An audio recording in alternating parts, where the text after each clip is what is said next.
ეს ვიყავი ნიკოლოსთან პაემანზე 11 საათზე იყო ჩანიშნული პაემანი და რო დავინახე მისი მდგომარეობა იყო გაუსაძლესი.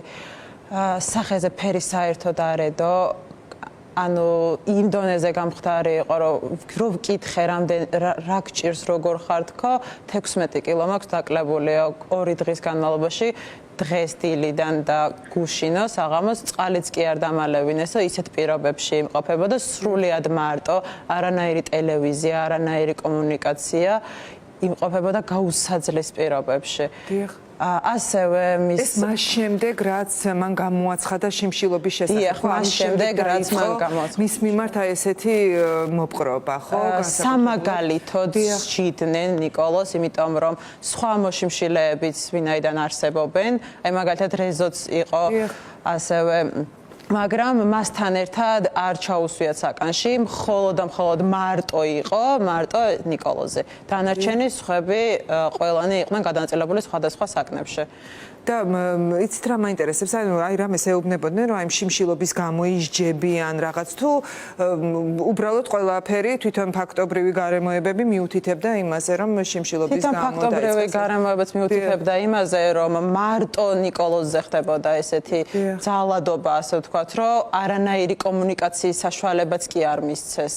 და გაუსაძლესი იყო უბრალოდ მისი გაჩერება. რამდენი დღე იყო აი ასეთ მდგომარეობაში? 6 დღე იყო და დღეს ჩემი ხვეწნამუდარის შედეგად ძლივობით დავითანხმე რომ შეეწყვიტა შიმშილობა. აი ყველანაირად ვეცადე რომ დამერწმუნებინა ვინაიდან მასთან ერთად მეც ვშიმშილობდი, იმიტომ რომ არ შემეძლო ცალკე დატოვება. კი, ნამდვილად. ძალიან რთულია და ახლა ისევ სამარტო საკანშია თუ სად არის აი ახლა რომ ახლა როგორც ვიცი გადაიყვანეს ისევ დაბრუნეს საკანში სადაც იყო ხო აი ზოგადად დამოკიდებულებაზე რა გითხრათ გარდა იმისა რომ ის იყო სამარტო საკანში თქვენ როგორც გითხარით წყალი არ მისცეს ის შიმშილობის პროტოკოლიდან გამომდინარე არ იღებდა წყალს თუ უბრალოდ აღარც წყალი აღარ დაალევინეს და ესეც სადამსჯელო ღონისძიება იყო ესეც სადამსჯელო ღონისძიება იყო ვინაიდან მას წყალზე უარი არ უთქვია, მხოლოდ წყალს სვავდა, სხვა მეც არაფერს არ იღებდა და წყალიც კი აუკრძალეს გუშინ. დიახ. იყო სამარტო საკანში, სადაც რა პირობები იყო, რა ხდებოდა აი ესეთ შემთხვევაში? თვითონ იძახდა, რომ ძალიან ცივაო, ასევე მითხრა, რომ გონება დავკარგეო ორჯერო და არავის არ გაუწევია სამედიცინო დახმარება და გუშინ ვიხვეწებოდით სახალხო დამცველთან რომ შესულიყო და მოინახულებინა, თუმცა მან განმეცხადა, რომ არავინ არ იყო შემოსული გუშინ.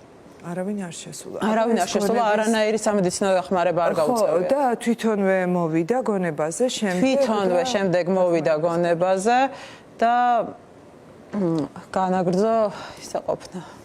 უმძიმეს ამბავს ყვებით. უმძიმეს პირობებში იმყოფება ეხლაც.